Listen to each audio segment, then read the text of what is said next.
yapsa onlar da bilemez. Ama en azından güreşi seyredenlerin zevk vermesi lazım diye düşünüyorum.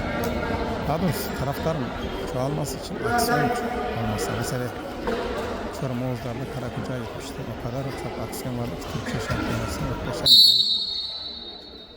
Her saniyesi dolu dolu geçen bir turnuva oluyor.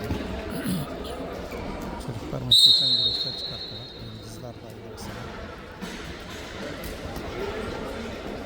Evet, Sefa çırpma yaptı. Bir daha evet duydu galiba. İkinci çırpma yaptı. Evet bir daha yaparsa evet orada kalk tersine gelirse evet bir daha yapabilirdi.